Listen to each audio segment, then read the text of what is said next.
All right, let's get right into this one. On March 22nd, 2024, a young woman from the Philippines, Raina Marie Delgado, fell to her death from a fourth-floor balcony in Doha, Qatar.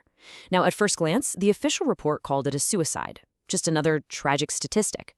But the truth? Well, the truth was way more complicated, all tangled up in secrets, jealousy, and a friendship that had soured into a motive for murder.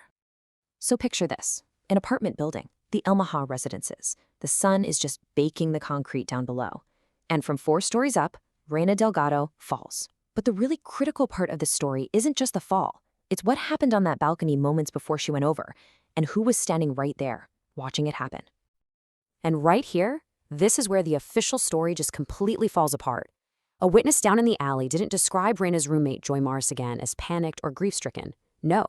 The word they used was relieved. That one single, chilling observation would unravel a whole web of lies and expose murder. So what are we really looking at here? Was this a case of a young woman who was just broken by the pressures of working so far from home like her roommate first claimed? Or was there something much, much darker going on in that tiny apartment? Let's break it all down. You know, to really get what happened, you have to understand who these 2 women were. They weren't just sharing rent. They were, in their own words, sisters. They were 2 women who left the Philippines for the exact same reason: to save their families. And just look at this. It's kind of crazy how perfectly their lives mirrored each other's.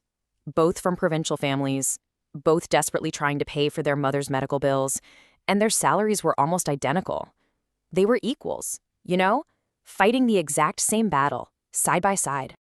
And listen to this quote. This is from Joy herself. She told investigators, "We weren't roommates, we were sisters, just born to different mothers." Think about that. They cooked together, they cried together, they shared this tiny little apartment. They were each other's only family, 6,000 miles from home. A bond that seemed completely unbreakable. But, that kind of equality, it can be a really fragile thing. And in June of 2023, one of them found what you can only really describe as a golden ticket. And it was a secret that would absolutely shatter their sisterhood forever. And this is the man who changed everything. Sheikh Rumi bin Rashid Al Mansour. He met Raina where she worked at a cosmetics counter. He was incredibly wealthy, powerful, and, importantly, stuck in an arranged marriage. He told her he wasn't looking for a mistress. He was just looking for a friend. And for Raina, he became her secret lifeline. And things escalated fast. I mean, really fast. It started with tips, then a fancy watch, a Louis Vuitton bag, a brand new iPhone that she claimed she won in some raffle. By December, he offered to pay all of her mother's medical bills. All told, over about 8 months, she got something like $54,000 in gifts and cash, a completely life-changing amount of money that she kept totally secret from the woman sleeping just a few feet away from her. I mean, to put this into perspective for you, her official salary was 2,800 reals a month. In one single month, December, Rumi gave her 30,000 reals in cash. Raina wasn't just getting by anymore. She was secretly solving all of her family's money problems. But this huge, secret gap was growing between them, all while her sister was basically drowning. And that brings us to Joy's side of the story, because while Raina's life was being secretly transformed, Joy's was completely falling apart. Her own mother's cancer was getting worse, and that financial pressure was just becoming unbearable.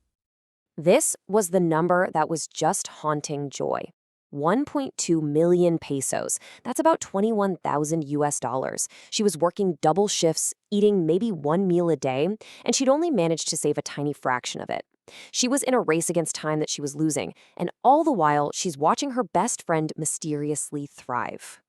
So Joy started keeping a journal, and it really documents her downward spiral. At first, it's just, suspicion. She finds an envelope stuffed with cash in Raina's drawer, and the math just doesn't add up.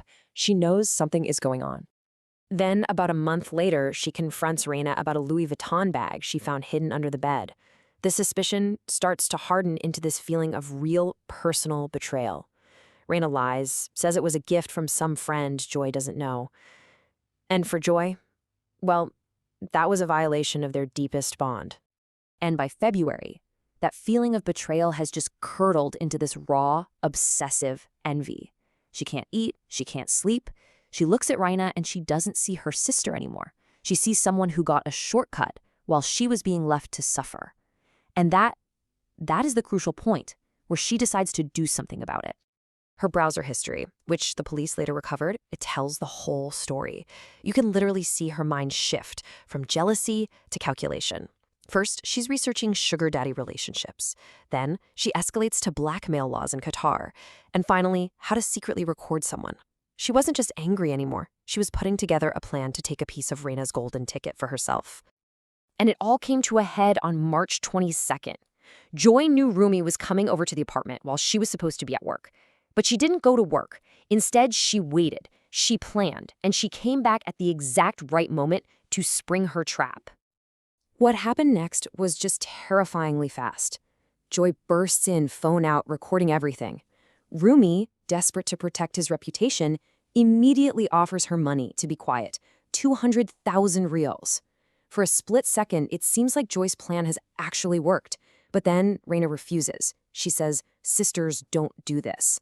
A struggle starts over the phone. It spills out onto that tiny balcony. Joy shoves Raina, and in an instant, it's all over.